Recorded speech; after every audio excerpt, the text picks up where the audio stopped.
Let's talk about gas butterfly valves. Gas butterfly valves help control the gas flow into a burner. When most people talk about butterfly valves, they're talking about natural gas or propane on the gas line. Butterfly valves can also be used to control airflow, which is a gas, just combustion air into the burner. And in this case, when we talk about gas, we're referring to the actual gas train of the burner. So when we talk about butterfly valves, this is what a butterfly control valve will kind of look like in a gas train. So we'll have gas pressure. This will be our gas flow, and we'll have pressure on this side, and it'll be pushing this way, and it'll flow this way towards our burner.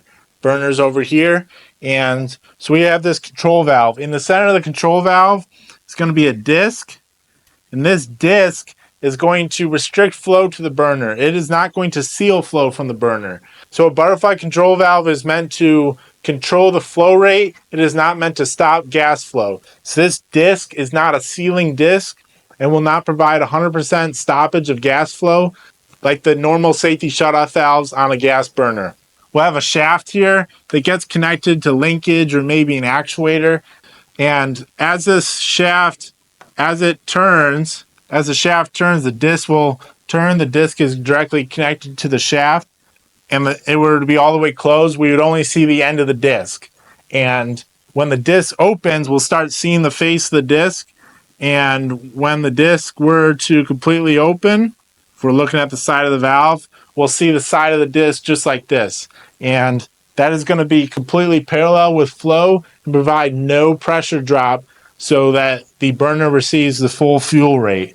When you were looking at a butterfly valve on a gas train, in this case, this is a 2-inch pipe in this example, and it's going to be 2-inch on the inlet, 2-inch on the outlet, just 2-inch. And we need to provide a pressure drop across this valve, so P1 to P2, and this pressure drop is going to provide the flow resistance for the gas going into the burner.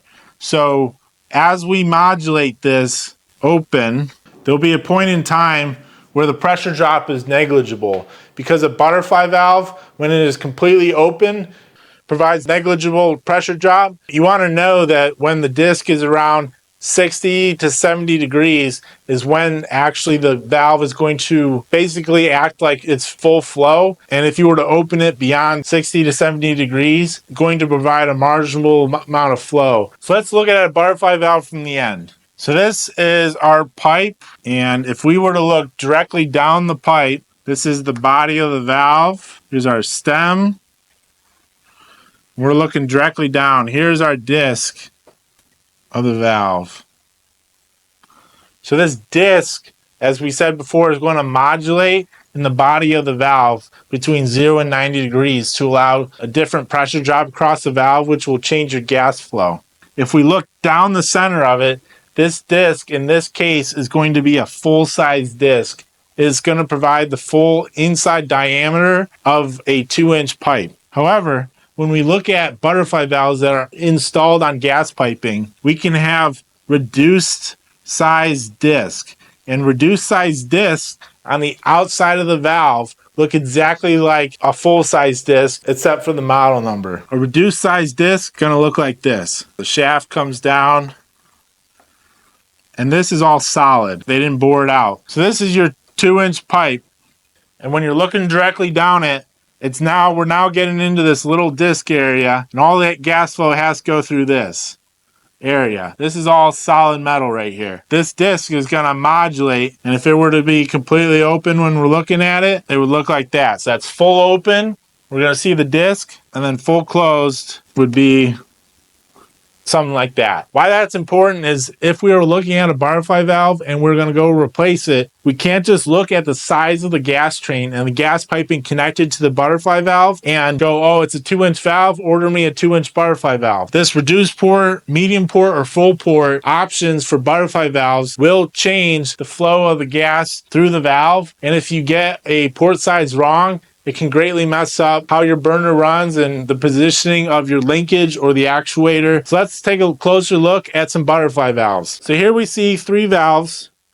They are all the same. They are all identical. They look identical on the outside. They all have the same 2-inch body. They have a plate on the top that has a 0 to 90 angle, and then we have a position indicator. And when we're looking at these, we can see nothing different on the outside of the valve. Now, if we look closely at the stickers, we can notice something. In this case, these are SCC valves, very common valve in the industry. We can notice VKG 10, VKG 20, and VKG 30.